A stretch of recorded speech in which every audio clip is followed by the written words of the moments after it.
जब कभी भी कहीं कोई दुर्घटना घटी, जब कहीं बस्ती में आग लगी, जब कहीं आंधी उठी, हमारी लीडर वहां खुद जाके खड़ी हो गई। और जहां खुद नहीं जा पाई वहां पे उन्होंने अपना डेलीगेशन भेजा, चाहे वो हथरस हो या लखीमपुर खीरी, चाहे वो सिंगू बॉर्डर हो या वायनाड या वो मणिपुर हो, हमेशा वो दूसरों की उम्मीदों पर खड़ी उतरी।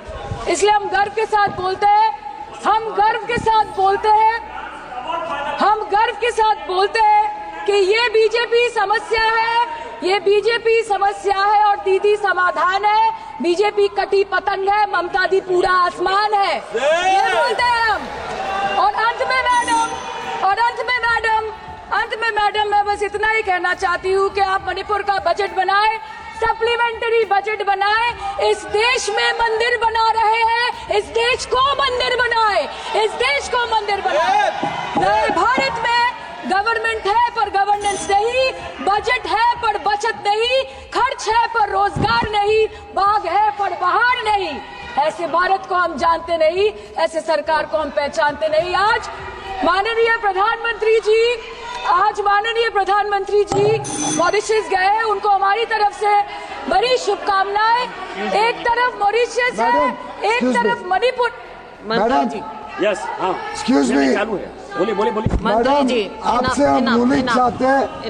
Madam this is a gross abuse of the chairs intelligence. This is a gross abuse No, Minister. by an honorable member. No, you cannot. Who is you exceeding, cannot point fingers who at is the chair. exceeding, No, I'm sorry. Who is exceeding the I'm limit sorry. of a debate I'm sorry. on the I'm sorry. You appropriation cannot bill. say that. And I'm she sorry. is I'm sorry, indulging Minister. in This abuse is- of the indulgence No, that the chair is showing to her. No, And this Minister. is absolutely not acceptable. Raju Bishra In this house, Raju Bishra, when the बोलिए। appropriation bill is being Raju discussed, the rules have to be followed. Madam, कल तक Meitei community के महिलाओं ने protest stage किया और home minister को अर्ज किया कि आप जाएं और मणिपुर में शांति लाएं। अध्यक्ष महोदय, कम्युनिटी चाहे कोई भी हो, मणिपुर के लोग हमारे अपने लोग हैं और हम आपसे बस यही कहना चाहते हैं कि whether you like this fact और नॉट, मणिपुर इस देश का ही हिस्सा है। मैम, 550 से ज्यादा civil society organisations, retired bureaucrats, police officers, activist, lawyers, film makers, journalist, academics, writers, they had to unitedly issue a public statement urging the Honorable Prime Minister to speak out about the ongoing ethnic violence in Manipur, but there was pin-drop silence from the Prime Minister's end. और जब वो पहली बार बोले तो उन्होंने मणिपुर के अब के हालात के लिए कांग्रेस की तब की सरकार को कोसा, जबकि मणिपुर में डबल इंजन उन्हीं की चल रही थी। Sir, only a few empty words were spoken by the Prime Minister and not even a single substantial step was taken by the central government to handle the Manipur crisis. It was the widespread reporting of this shameful incident of public humiliation of two tribal women which led to the judicial intervention of the Supreme Court demanding accountability from the state government. And unfortunately, the United Nations too raised alarms about the blatant abuse of human rights in Manipur, citing reports of extrajudicial killing and sexual violence. What is the point? What is the point? What is the point of discussing Manipur, madam? What is the point of discussing the budget of Manipur? Manipur has experienced higher inflation rates every month since violence broke out in the state. 70% of Manipur lives in the villages with a monthly inflation rate of 10 to 12%, the highest inflation among all states in the country. Youth employment in Manipur is at 23%. मंत्री जी,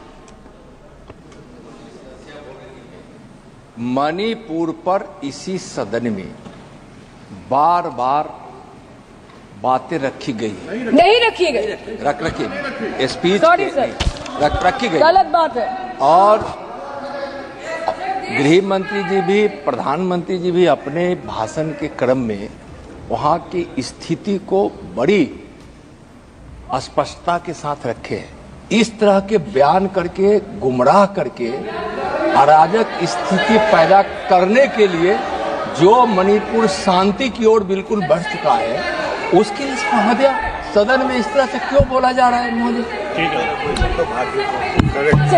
Budget for healthcare slashed by 23% and 11.5%, and budget for education slashed by 17% and 5.6% in the past 2 years. Budget for nutrition has been cut by 25%. Social security spending for tribal communities have seen a massive cut of 47%. And price rise is bleeding every family dry, no matter what their ethnicity be. What has the Manipur budget demands of grant proposed for reducing inflation and ease supply chain for the network of the state? Approx 6,164 children between 6 months to 6 years, 2638 adolescent girls, 232 pregnant women, 753 lactating mothers are currently living across 325 camps in Manipur. By April 2024, 554 babies were born in relief camps since the violence erupted, including 2 maternal deaths as per official data. Madam, media reports के अनुसार चुराचंदपुर के एक relief camp में 80 से ऊपर लोगों की मौत हो चुकी है, कभी ट्रॉमा तो कभी मैलन्यूट्रिशन तो कभी बीमारी से। एक 36 साल के नौजवान ने एक रिलीफ कैंप में अपनी खुद की जान ले ली। 665 days of continuous conflict assaulted the well-being of 30 lakh people of Manipur. Youth has no future. Women and children are cramped in the relief camps. Elderly says that they have no hope for the future. आज बंगाल में एक मच्छर भी मरता है तो BJP वाले वहां पे प्रेसिडेंट्स रूल बोल के चिल्लाते हैं, लेकिन जब तक आपके डबल इंजन राज्य में आपके ही मुख्यमंत्री ने इस्तीफा नहीं दिया, तब तक आपको ख्याल नहीं आया कि जिंदगी धूप तुम घना साया। Madam, my humble question is, if president's rule was the solution, why was it not imposed months ago, when people were continuously dying and houses were set ablaze? After allowing Manipur to burn for months, today you are here with a bouquet of rosy promises. Please remember, Madam, please remember, Madam, please remember कि फिर नहीं rule जो है 66, 67 and 68 president rule जिसकी ये बात कर रही हैं वो आइडेंटिकल बिल है जो कि इस हाउस के पास है। प्रेसिडेंट रूल पर डिस्कशन होने वाला है, इसीलिए इनको फाइनेंस बिल पर केवल फाइनेंस की बात करनी है। नो प्रेसिडेंट रूल पर बात होनी है। वो बिल यहाँ है, वो बिल यहाँ है। Madam, after allowing Manipur to burn for months, today you are here offering bouquet of rosy promises. Please remember, फिर नहीं बसते वो दिल जो एक बार उजड़ जाते हैं गालिब, कब्र कितनी भी सजाओ कोई जिंदा नहीं होता। Please remember this.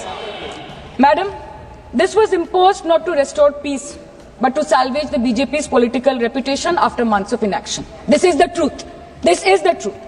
प्रधानमंत्री जी ने 2022 जनवरी के बाद मणिपुर में अपने कदम नहीं रखे, लेकिन इस बीच 40 बार इंटरनेशनल और 244 बार डोमेस्टिक ट्रिप्स लगाए। Amit Shah ji, honourable home minister, सिर्फ 2 बार गए। माननीय प्रतिरक्षा मंत्री 1 बार गए। माननीय वित्त मंत्री और पार्टी प्रेसिडेंट तो गए ही नहीं। There is a saying called narrow fiddle while Rome burned, अर्थात आग लगी बस्ती में, साहब अपनी मस्ती में। मैडम, सिर्फ एक ही बात बोलनी है कि पापा दूसरे देश की वॉर रुकवा सकते हैं, but why was not a second given to comfort the people of Manipur? As per Madam, महोदया, यह सदन please don't take it personally, sir. पर खड़ा होकर बोलने का नहीं है।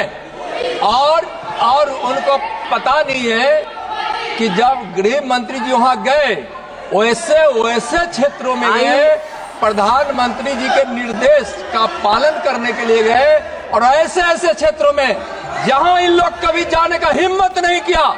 और वही धरती गवाह है, जब वहां इन लोगों के राज्य में जब वहां हिंसा भड़की थी, 10,000 से ज्यादा लोग मारे गए थे। क्या यहाँ सदन को क्यों गुमराह किया जा रहा है? और बजट पर release of the Home Ministry, the Home Affairs was said that the ministry will talk to both the groups so as to bridge the ethnic divide at the earliest, पर उस ब्रिज का tender अभी तक पास नहीं हुआ। The bridge has not yet been constructed.